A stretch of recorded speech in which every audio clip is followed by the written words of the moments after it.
speech for you all this evening to say thank you, for us to say thank you. But if I can read it, I should bring my reading glasses. No, go. Dear friends and family, that's you. I am humbled and grateful that so many of you have come here to celebrate Bus Day with Leslie and me. That's just Leslie. The idea of having a party for our friends and family on the anniversary of this calamitous day actually came to me when I was in the hospital. I was so overwhelmed by the outpouring of support that you all showed to Lesia, my sons, and me, that I could think of no better way of saying thank you than to have some fun with you when things are back to normal. And thinking about this party in the hospital let me fantasize about a better future, a future that did not seem so obvious, certainly a year ago, and in the hard months thereafter. And if my original party planning had come to function, we'd be eating Szechuan dumplings right now, and we'd be sitting in the Bendy Bus I was planning to hire for the evening. Tasteless, honestly. A year ago. It is both overwhelming and such a relief to say those words. At this time a year ago, I was lying in a coma on Oxford Street with 2 collapsed lungs after being struck in a pedestrian crossing by a 16-ton Bendy Bus. What? Y'all heard about this? A year ago, I was nearly killed in an accident that should have never have happened, but happens with great regularity due to the dangerous traffic situation in Oxford Street that Transport for London and the Mayor have allowed to persist for a decade, fully aware of the risks of pedestrians. I was one of the 20 to 30 pedestrians or cyclists a year who were killed or seriously injured after being struck by a bus on Oxford Street. That's Europe's busiest shopping street, over 1.5 miles long, with over 320 buses per hour. If Oxford Street were on Heathrow Runway 2, you'd have a better chance of being hit by a bus than by an airplane. Under the health and safety laws of the United Kingdom now in force, if Oxford Street were a mining or industrial operation, it would have been forced to shut down decades ago, and the people responsible would still be in jail. What happened to me a year ago should have never have happened, but it does happen, and it will happen if we continue to permit Transport for London and the Mayor to ignore the safety of human beings on Oxford Street. As I look out in the crowd this evening, I see friends and family who come very far to attend this event. South Africa just arrived from Cape Town this morning. The United States and Canada, Cumbria, Chester, Flask Walk. I was saying earlier, I don't know how the Germans actually beat, how you beat the Germans after seeing the snow here. I'm sorry. No offense to you Germans in the audience. Thank you for coming this evening. In reviewing this acceptance list, I note that we have people from every continent on the planet, except, I might add, Antarctica. Given what I've been doing to the polar ice caps for the last decade, I assume Antarctica's absence is intentional, and I have to say perfectly acceptable. And perhaps that explains the snow we have outside. A near-death experience is a way of bringing out the most interesting questions from people, especially from those of people who don't know me. I usually respond to the question, what's the most important thing you've heard? By answering, oh, that's an easy one. On your last day before Christmas, when you're in the office, don't wear a leather thong. Understandably, these people tend to walk away, shall we say, quite confused. Let there be no confusion tonight, okay? Because in contrast to the evening a year ago, I was not wearing a leather thong. Some of you found out what was going on through me through the massive global email chain that Lesia assembled and updated on a daily basis.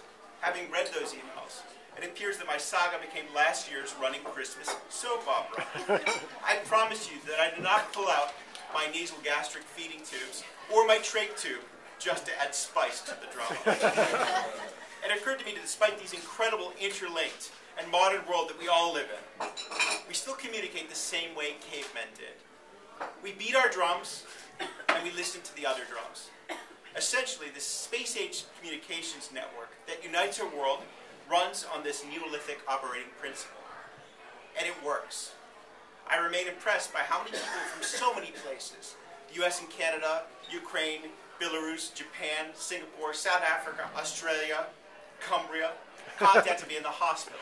And they found out and followed what happened on this Neolithic network. So please keep drumming. Cavemen all over the planet still depend on it. Since I just mentioned Ukraine, I realize we're coming to the big moment in the evening, the toast. I actually did give you some meaningful thought to this. Throw me a bone here, guys. I have a head injury. To me, if we simply raise our glasses, this is something like cheers, chin chin, to our health, go Red Sox, vote Democratic, we'd overlook the importance of today's celebration. It occurred to me the only appropriate toast is, as some of you may have predicted, a Ukrainian one. Unlike so many other national toasts, which are dedicated to health, or the host, or the attractiveness of the host's wife, daughter, or barnyard animals, the Ukrainian one is a remarkably simple one. It is simply budmo, meaning we will be. It's a strange one. In fact, it's a little too existential for remarkably down-to-earth people.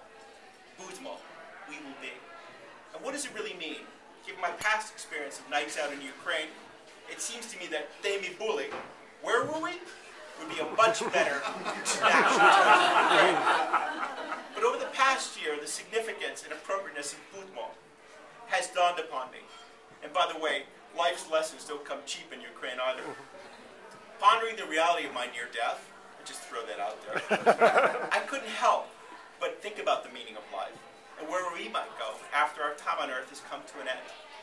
Some of you may have heard about my own near-death experience.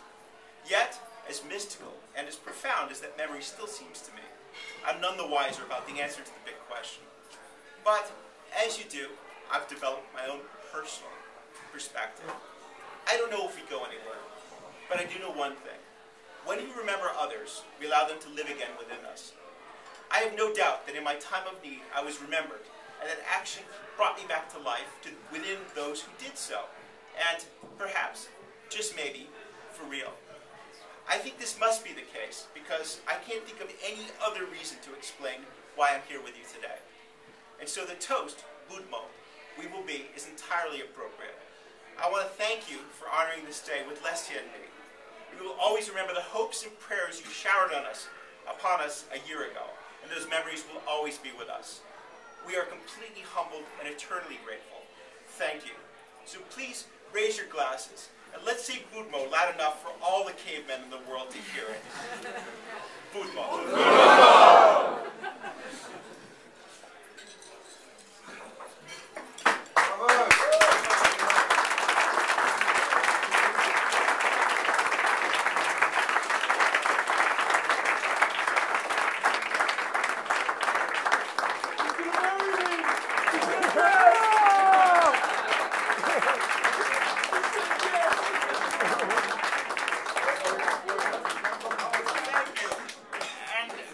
You haven't eaten enough. Come on, it's Ukrainian toast. I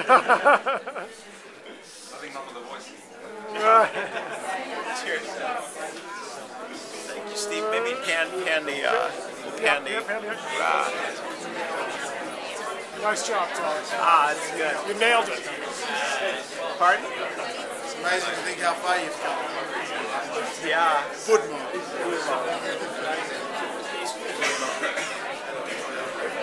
You didn't need that microphone.